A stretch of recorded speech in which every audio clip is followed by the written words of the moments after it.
যে দেবীর পূজা করলে ঘরে কখনো অন্নের অভাব হয় না। আমরা সবাই জানি যে বাঙালিদের 12 মাসে 13 পার্বণ, তাই প্রতি মাসে কোনো না কোনো উৎসব লেগেই আছে। তেমনি একটি পূজা পার্বণের মধ্যে অন্নপূর্ণা পূজার কথা আমরা সকলেই জানি, যেখানে আমাদের সকলের প্রধান খাবার অন্ন অথবা চাল বা ভাত, আর সেই অন্নের দেবীর অন্নপূর্ণা পূজা করে আমরা সকলেই তার আশীর্বাদ প্রাপ্ত করে থাকি। হিন্দু পুরাণ সহ প্রাচীন নানা রকম গ্রন্থে অন্নপূর্ণা পূজার কথা সবিস্তারে পাওয়া যায়।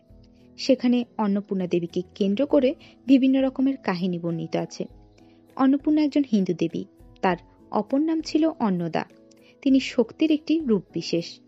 অন্নপূর্ণা ভুজা অর্থাৎ অন্নপূর্ণা দেবীর দুটি হাত, তার এক হাতে অন্নপাত্র এবং তিনি রক্তবর্ণা।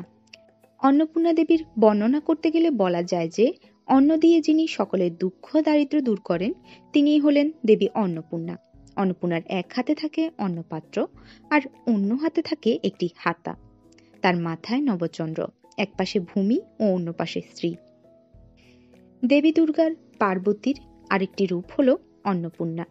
পুরাণের ঘটনা কাহিনী অনুসারে চৈত্র মাসে শুক্লা অষ্টমী তিথিতে কাশীতে আবির্ভূত হয়েছিলেন দেবী অন্নপূর্ণা, আর সেই সূত্র ধরেই এই তিথিতে দেবীর আরাধনা করা হয়। কিভাবে এই পূজার প্রচলন শুরু হয় তার পেছনে রয়েছে পুরাণের অনেক কাহিনী। অন্নপূর্ণা দেবীর পৌরাণিক কাহিনী। হিন্দু ধর্ম অনুসারে জানা যায় যে ভগবান শিবের সঙ্গে ঝগড়া করার পর এই দিনটিতে দেবী পার্বতী কালসা পর্বত থেকে চলে গিয়েছিলেন। সঙ্গে ছিল নিজের প্রয়োজনের খাবারটুকু। তার অবর্তমানে বা অনুপস্থিতিতে পৃথিবী জুড়ে দেখা যায় দুর্ভিক্ষ। এটা দেখে ভগবান শিব খাবারের গুরুত্ব টের পান এবং বানারসির উদ্দেশ্যে রওনা হয়ে যান। বানারসি তখন পৃথিবীর একমাত্র জায়গা যেখানে খাবার পাওয়া যেত। সেখানে ভিক্ষার বাটি নিয়ে দেবী পার্বতীর সামনে গিয়ে হাজির হন শিব। দেবী আরও অন্যান্যদের সাথে সাথে ভগবান শিবকেও খাবার দিয়েছিলেন। সেই থেকে দেবী পার্বতী পরিচিত হয়ে যান অন্নপূর্ণা নামে। আবার অন্যদিকে আরেকটি কাহিনী অনুসারে জানা যায় যে ভগবান শিব বিশাল দুর্ভিক্ষের পরে ভিক্ষুক হিসেবে আবির্ভূত হন।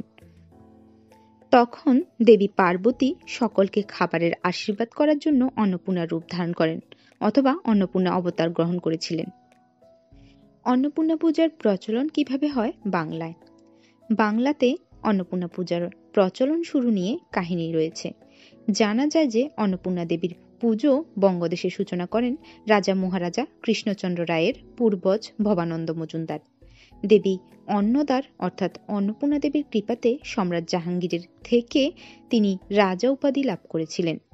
যদিও অন্নদা মঙ্গলের অন্য গল্প রয়েছে, সেখানে বলা হয়েছে যে নবাব ও মুর্শিদ কুলি খায়ের কাছে নির্ধারিত দিনে কর বা রাজত্ব মেটাতে না পারার কারণে দুর্গাপূজা চলাকালীন মহারাজা কৃষ্ণচন্দ্র রায় মুর্শিদাবাদে বন্দী হন। রাজা কৃষ্ণচন্দ্রের দুর্গা দর্শন না হওয়ার কারণে অন্নপূর্ণার সাক্ষাৎ দর্শন দিয়েছিলেন রাজাকে। আর সেই থেকেই বাংলাতে অন্নপূর্ণা অথবা অন্নদা পুজোর সূচনা বলে মনে করেন অনেকে। দেবী দুর্গার বিভিন্ন রকমের রূপের পূজার প্রচলন রয়েছে বাংলায়, তাই এই অন্নপূর্ণা রূপে তিনি পূজিত হয়ে আসছেন অনেকদিন আগে থেকেই। অন্নপূর্ণা দেবীর কৃপায় শস্যক্ষেত ভরে উঠে বলে অনেকের ধারণা, আর সেই কারণে এখনো পর্যন্ত অনেক বনেদি বাড়িতে অন্নপূর্ণা দেবীর পূজা করা হয়। দুর্গাপূজার মতোই আয়োজন আড়ম্বরের মধ্য দিয়েই অন্নপূর্ণা দেবীর পূজা ততখানি ঐতিহ্য বহন করে যতখানি ঐতিহ্য বাঙালিদের দুর্গাপুজো বহন করে থাকে। দেশে দুর্ভিক্ষ দেখা দিলে অন্নপূর্ণা যেমন সকলের খাবার দিয়ে ক্ষুধা মিটিয়েছিলেন, তেমনি যাতে কোনো কারণে খাবারের অভাব না হয় সেই উদ্দেশ্যে অন্নপূর্ণা দেবীর পূজা এখনো পর্যন্ত ধুমধামভাবে পালন করা হয়। অনেকে দেবীর মূর্তি গড়িয়ে এই পূজা করে থাকেন। অন্নপূর্ণা পূজার তাৎপর্য। চৈত্র মাসে শুক্লা অষ্টমী তিথিতে অন্নপূর্ণার পূজা করা হয় এবং নবদ্বীপ ধামে রাস পূর্ণিমা তিথিতে বউবাজার বারোয়ারি অন্নপূজা পালন করা হয়।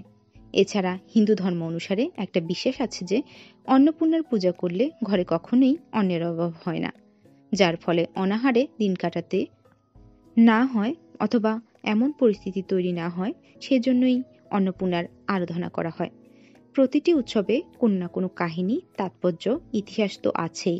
সেই অনুসারে এখনো পর্যন্ত হিন্দু ধর্মাবলম্বীরা সেইভাবে পূজার্চনা করে থাকেন সংসারের উন্নতি সাধনের জন্য। তবে অন্নপূর্ণা পূজা দুর্ভিক্ষের মতো পরিস্থিতিকে ভালো করে আশীর্বাদ প্রদান করার মাধ্যমে সকলের খাবার জোটাতে শক্তি যোগায়। এছাড়া অন্নপূর্ণা পূজা উৎসবে পরিণত হয়েছে, যেখানে বড় থেকে ছোট সকলেই এই পূজার পাশাপাশি আনন্দ উৎসবে মেতে ওঠেন। ফল, ফুল, মিষ্টি সমারোহের সাথে ধান, চাল এগুলি দিয়ে অন্নপূজা সম্পূর্ণ হয়। ভিডিওটি ভালো লেগে থাকলে চ্যানেলটি সাবস্ক্রাইব করে পাশে থাকুন। ধন্যবাদ।